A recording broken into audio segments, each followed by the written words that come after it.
Fantastic. So just like to welcome everybody that's listening in, and we'll just start firing away with some questions. So the first question today is, what does sustainable food production actually mean? Which is a great question, because that word is being used a lot today. I think it's really good to try and define it. So Sam, I wonder if you could have a go at that for us. I can certainly have a go at it. Sustainable really comes in many different guises as far as I'm concerned, because as a business owner and running a business, really sustainable for me is having a business that's still here next week and next year. So whatever that business is, it's really important that we are a sustainable business for the people that work for us, for the environment we work in, and for the products that we supply. The fact that we are farmers, we want to be a sustainable farmer. We also want to be sustainable business producing rapeseed oil and selling that throughout the food industry. So sustainable for me is definitely looking after the environment. It's definitely looking after, from a farming side, the soil. It's looking after the hedgerows. It's making sure that we're farming within nature itself, within the boundaries of nature. Now, whether that be organic farming or whether it be conventional farming, or actually where I would prefer everybody to be is right in the middle of the two, so that actually we're fully understanding all of the organic ways, but we're using more conventional products as well, but we're understanding the format to it. So we're understanding the soil, the health, the nature, the hedgerows, the trees, and everything that goes with it. At this point, it's always good that I like to point out that we've been growing food in Suffolk for hundreds, if not thousands of years. And hopefully, because we're still doing it today, it means we are doing a reasonably sustainable job of doing that. So that's a good thing. So really for me, sustainable food production is using the land that we use, because we want to use that land again next year. It has to be sustainable because we don't want to ruin it this year. It means it needs the pollinators, it means it needs the soil biology and the soil structures, and it means that we need to be able to feed the crops properly. So for me, sustainable food production is being here next year and doing a great job, but looking after everything that we've got. It's a very, very big subject, and there's not really any way we can do justice to that in an hour, but that's my initial theory.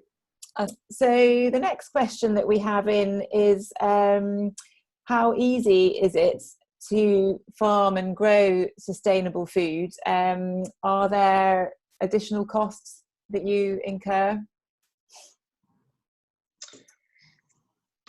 See, that's another tricky one there. It's not difficult to produce anything sustainable, because that's what we do. We're sustainable because we're here now, we're here last year. So all of the food that we produce is sustainable to our business. Now, the biggest question to that is it sustainable through the environment? Is it sustainable through economies? Can I produce it for a price that somebody else is willing to pay me, and for me to still make a profit, and they can't buy it cheap somewhere else? So that's a big question. So this whole sustainable thing, as we discuss that, I think it's still a lot of consumers, and I'm sure Lizzie will agree with this, a lot of the problems we have is that everybody wants it cheaper.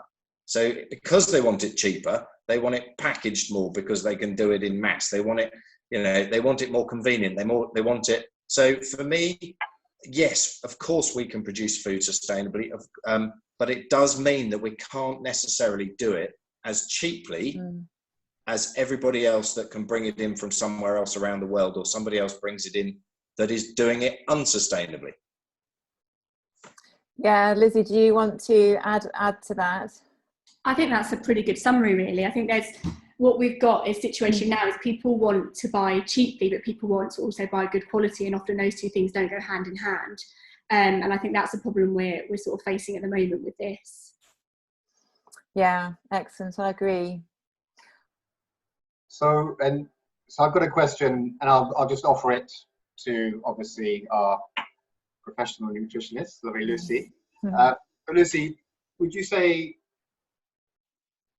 what are the nutritional benefits in eating sustainably produced food over non-sustainably produced food?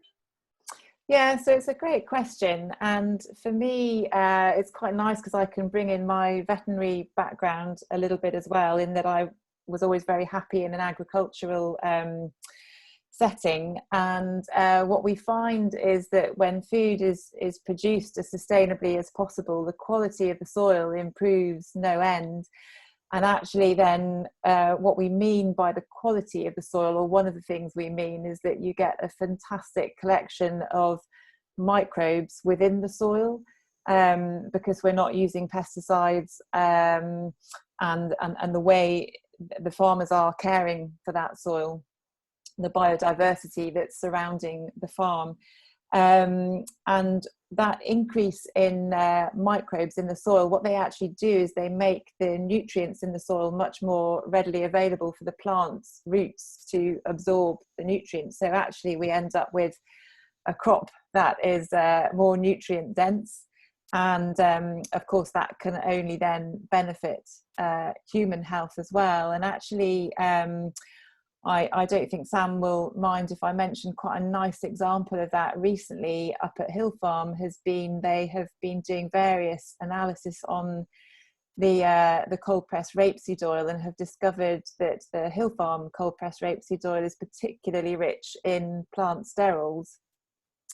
And rapeseed oil generally has high levels of plant sterols, but we sort of looking into it further, we think obviously using a cold press technique removes some of the issues over more processed methods of producing rapeseed oil that can remove some of the nutrients. So cold pressed rapeseed oil has more plant sterols in it anyway, but actually just the care that goes into maintaining the quality of that soil and understanding it and choosing the right seed that fits the soil and the climate, these are all things that a farmer who is trying their hardest to follow a very sustainable practice, these are all the benefits that they will see. So yeah, undoubtedly real benefit to health.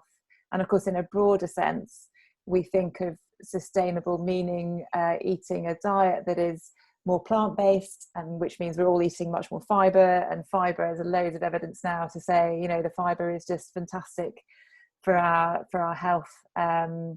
So yeah, it's a win-win as far as nutrition goes. And there's, have you heard of this study? There was a study by Oxford University, I think it was about 10 years ago, and it basically came out with the conclusion there's a direct link between a lack of taste and a lack of nutrients. And as someone who cooks, I worry a little bit for the future when you see these produce in your local markets. I see it every day or week. I'm in the market, I taste the produce, it's always the same. It looks amazing. Giant strawberries, you know, shiny apples, radishes as big as my fist almost, but they taste of nothing. And what worries me there is if the taste is not there, you know, the mass producers of food, McDonald's will be rubbing his hands, and some of the big boys, because they have a product which works in terms of the consumer. It may not be the most healthy, and we'll come to McDonald's later because they changed their food sourcing model for the better about 8 years ago, sourcing local potatoes and meat from the UK and using free-range eggs, which, if you think of the cost for an operation that size, it was a big decision, but it was the right one, in my humble opinion. But that worries me about produce which has no taste, because you're going to lose the battle against the pre-packaged ready meals. You're going to have increasing problems with children, food-related illnesses, and it just snowballs. And we have to create a system where our farmers, and Sam was damn right to talk about economic sustainability, because without that you have nothing. A farmer has to make money, and good enough money, not just to survive, but to flourish. So the government and whoever, all the systems we have to look at to create a sustainable system which is good for the environment, good for the consumer, that we're actually creating produce which is nutritional, affordable, and readily available. And I'm sure in this day and age with technology we have, that is all achievable. but it does take the will of the consumer to demand it, which is increasingly happening, and the government to support it. Yeah, well said. I mean, I agree with everything you're saying there, Ollie. And I think, yeah, I mean, as far as the taste goes, the more we can choose foods that are seasonal, of course, the better. The taste is much better. But then that's not always available to everybody. And as we know, it's just from a food security point of view, it's just so important to try and make these healthy foods as accessible and available as we can. So yeah, that's an interesting issue. And I think longer term, it's I think it's so complex, isn't it?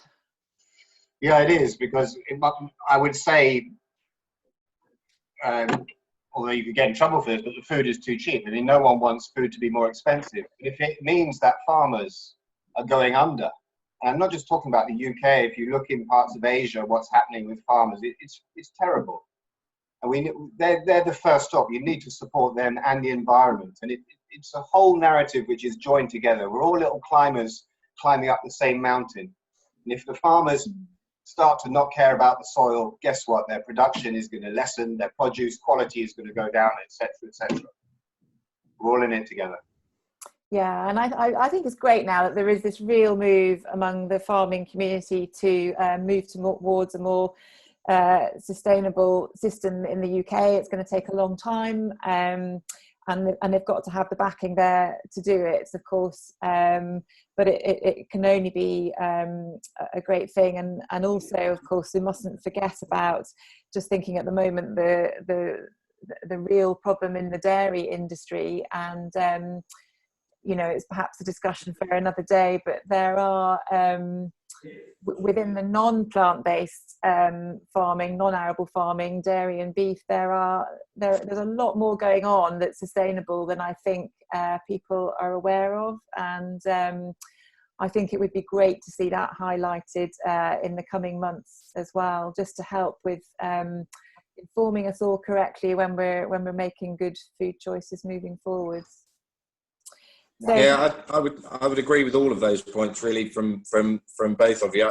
It's really interesting, and also, I mean, what I think I've enjoyed probably over the last 10 years is seeing how the local food movement can improve how farmers do things, how open they can become about what they do and how they do it, and just taking animal welfare for one massive issue, but bringing that to the fore. Sometimes you've got to talk about all these things. I mean, whether it's chicken or pork or farrowing crates or anything along those lines, I think it's just so important to talk about it. And what it means is the consumer then go, oh, actually, I don't want to buy that. Well, that's brilliant as far as I'm concerned, because I don't want to produce it. So I don't want them buying cheap stuff that I don't want to produce. I want them paying good money for good product that we've produced properly. And that, to me, is local food. And the movements that were happening, and whether it's coming from celebrity chefs or just restaurants talking about it, or the local pub putting it on their menu, or it's about people talking about it and actually being proud to put their hand up and go, I really like producing what I produce, and you guys really like buying it. We've got to find a price here somewhere that gives us that sustainable level, so we're all doing the same thing. And that then hopefully brings the result in that everybody else wants from packaging and looking after the environment ourselves. It's not just the farmers who need to look after the environment. It is everybody that lives in it. Absolutely. And yeah, absolutely. Yeah, completely agree. And I just think there's an interesting move now within here we are in lockdown. You know, if there's anything good that can come from a very tricky, challenging situation, we are already starting to talk a lot more, aren't we, about locally produced food, and actually the incredible initiative that so many small producers have shown in the last few weeks about how they can actually suddenly, you know, they're able to reach out further with their food. I saw the other day on the Isle of Uist on the northwest coast of, or off the northwest coast of Scotland, they're now able to deliver you fresh smoked salmon, you know, straight to your door. And so it can be done. Yeah.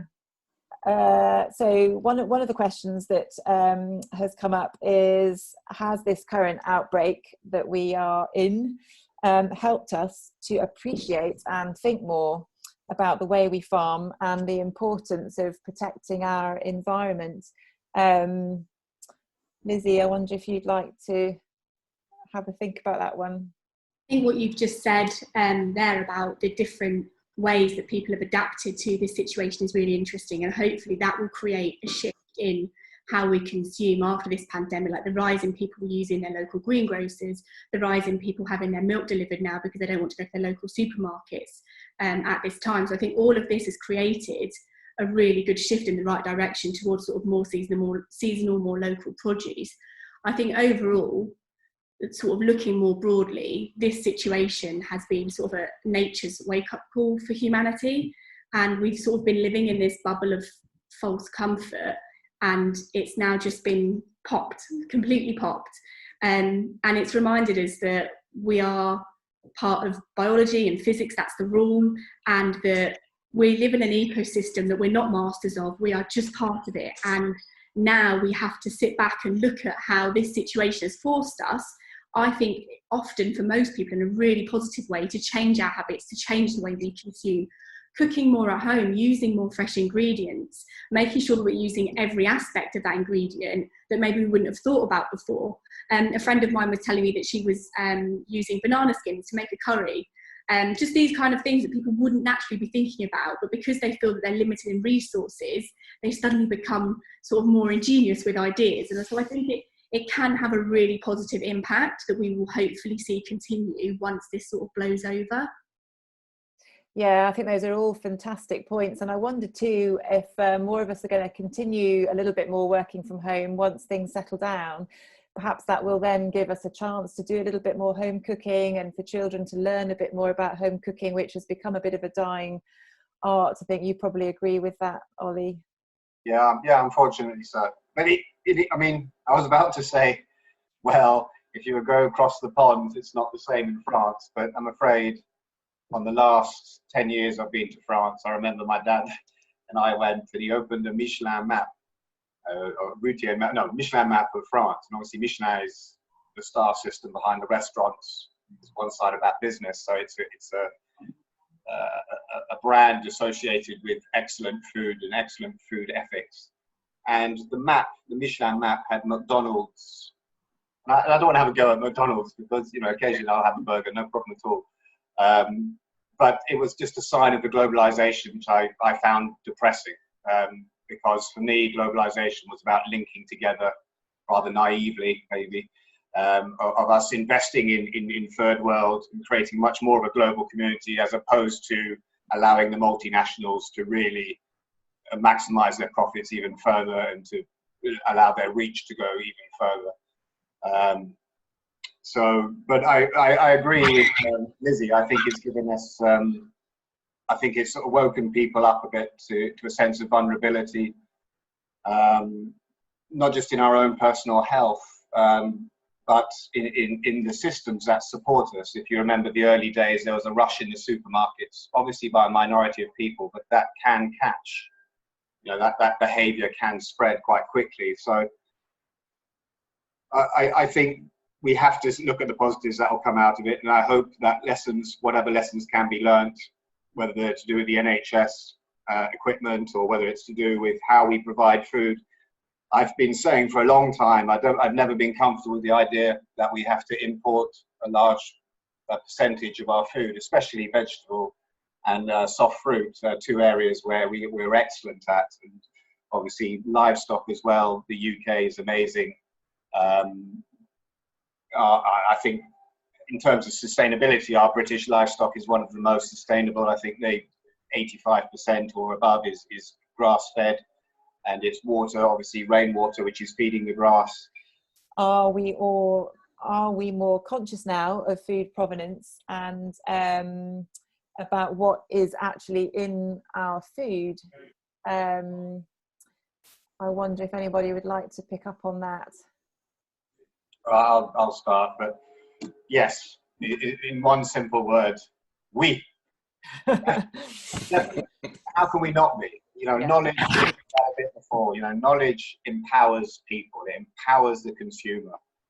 You know, we know now smoking fags is bad for us. We know drinking is too bad for us. But, you know, 30 years, 40 years ago, there were adverts promoting cigarettes much more, and 10 years ago on packets, etc. So knowledge is empowering, and we've been fed with that knowledge, and hopefully that will continue, and that will drive the consumer to keep making these demands. You know, what percentage of our market is organic? Well, okay, how much of our farming land, Sam, is organic? Under 5% in the UK? Yeah, probably. I wouldn't know exactly, but it's not huge. Yeah, I think it was 2018. I think it was about 2.9%, which would surprise a lot of people. Yeah. People would think it would be much more, and the only way you could increase that is to obviously increase the financial rewards, so you can do it on a larger scale. I think. Yeah. I would love us to become more of an organic market, to be honest. And for the UK, just like with our beef and our lamb, how we had a wonderful brand exporting, rapeseed oil as well, fantastic UK product. What would you say to people, and it's got to be seasonal, Lucy, what foods would you say are best, most important for the body during this lockdown? And just think about possibly, you know, foods that could alleviate stress, or happiness-inducing foods, as well as the traditional healthy, because it'll, you know, boost your vitamin C, your immune system, etc. So what foods would you say would just help people feel a little bit happy? And that's me adding a slight twist to the question. So apologies for the original question. No, I'm actually I'm pleased that you've asked that, Ollie. It's quite close to my heart, and anyone that knows me, I'm as a nutritionist, I'm all about evidence-based. So everything I talk about and write about, it's all based on science and research that's going on. And I did my nutrition degree at King's College in London, and they're one of the forerunners in the research into our gut bacteria and how we can nurture those by the foods that we eat. And the reason that we want to nurture them is because there are billions and billions of them inside us. In fact, fantastic top tip for the day, we are actually more bacteria than we are human body cells. There's been some great research done to show that it's slightly tipped, it's slightly more than 1-to-1 as far as the bacteria get it, and their total DNA as well is 100 times, believe it or not, our own body cells DNA. So they, you know, there's rapidly growing research showing how important they are for our health. And one of the things that they are being shown to be important in is our mood. And so you've probably all heard the term good mood food. So in a nutshell, the fibre that we eat from things like plants, you know, fruit and veg, nuts and seeds, whole grains, pulses, beans, that sort of food. That fibre, it's a type of carbohydrate, but we can't digest it ourselves. We rely on the bacteria in our colon, in our large intestine, to ferment it actually for us. And in doing that, they provide energy for themselves, for the bacteria, but they also produce lots of compounds that are being shown now to be the compounds that actually give us many health benefits. And actually, the benefits will really, we start to reap the benefits in a couple of days of changing our diet, and but they go on, you know, 10, 20 years down the line.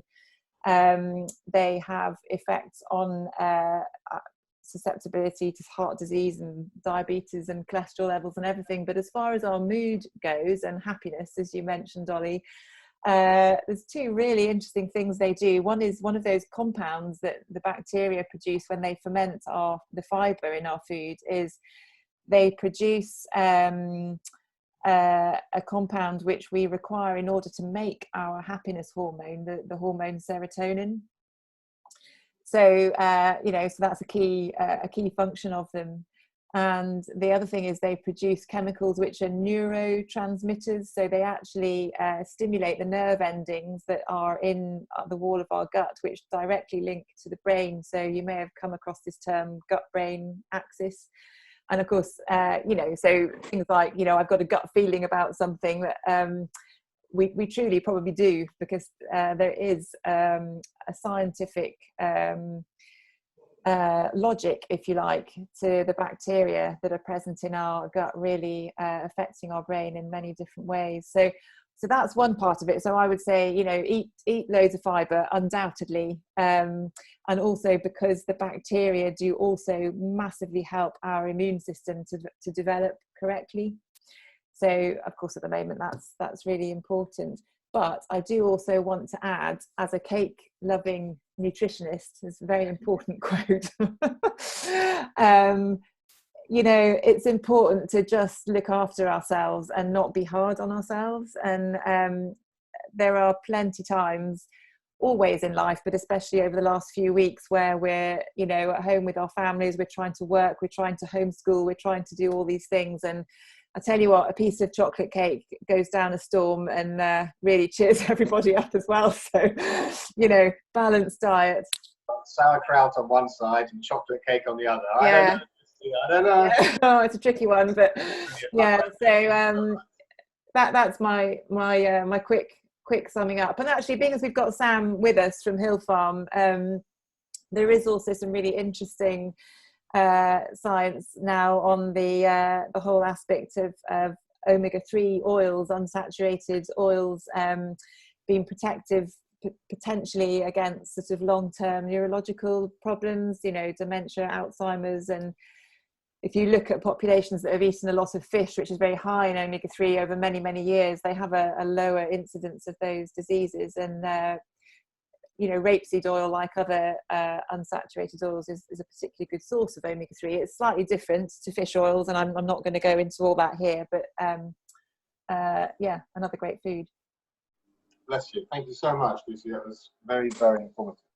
Yeah, good. It's my real passion, actually, so I could have happily written a book about that, but I'll save that for another time. So yeah, let's have a look at some other questions.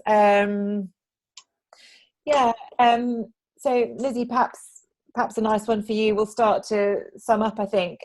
We have a question here. How can we all be better at looking after the environment?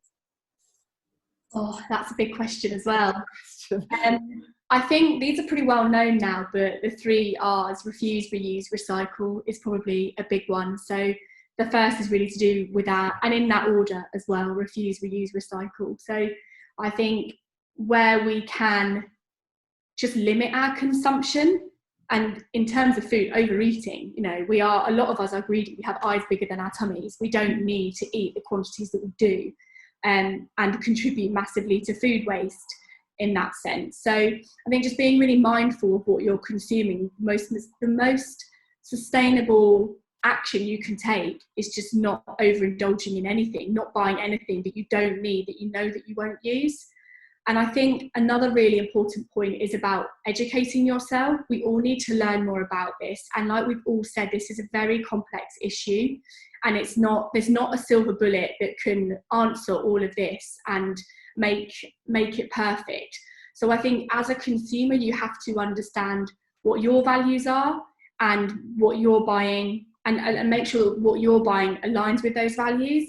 There's so many great resources now online, like podcasts, BBC, The Food Chain, that looks at lots of different areas of food production. And then like more broadly around climate change and the impact on climate change, you've got the Outrage and Optimism podcast. So there's no excuse really for us not to at least know a little bit about sort of lots of various things. And resources like this, you know, Zoom conversations that we're having, I've learned stuff from this conversation, yeah, and I'm part of it. Yeah. I think it's just always constantly trying to learn more, and by learning more, making better purchasing decisions. Yeah, as you say, it's a huge topic, and I think we've covered a reasonable amount of it actually in an hour. But does anyone else have anything to add? We're all I don't think so. Just to say, it is about, I think summing up with Lizzie there a bit, that it is a consumer's, our decision of what we're happy with and the routes we follow. And it's about being able to educate our own population to understand what the problems are, and then they can make informed decisions. And that's, I think, education, isn't it? Again. Yeah. And I think all of us, just the four of us, are doing our own little bit for everyone to do that in our own way. And I think that's sustainable in itself. Excellent. I guess that's a pat on the back. Yeah, fantastic. So I think we have pretty much covered a lot of the questions that were sent in to us for this session, and I've really enjoyed being part of this, actually, and meeting you all as well. I think that's been loads of things to go off and think about, and perhaps this will initiate a bit of a conversation as well online, which will be really interesting. But so I'd just like to say thank you to everybody, to Sam and Oli and Lizzie. Sam, are you back off out to the farm straight away? I always feel bad about keeping a farmer sitting still. I always feel like unfortunately, I spend far too much time in the office nowadays as well. But I can imagine. I'm back out. Back out now. Got to go and do plenty more jobs before we go home. But that's okay. That's all good stuff. But thank you very much. It's been really interesting listening to everybody. And you're welcome. Lovely to meet you, Lizzie and Oli. And good luck with everything you're doing. And hopefully, our paths will cross many times. Excellent. Thank you, everybody. Thank you. Much. Thanks.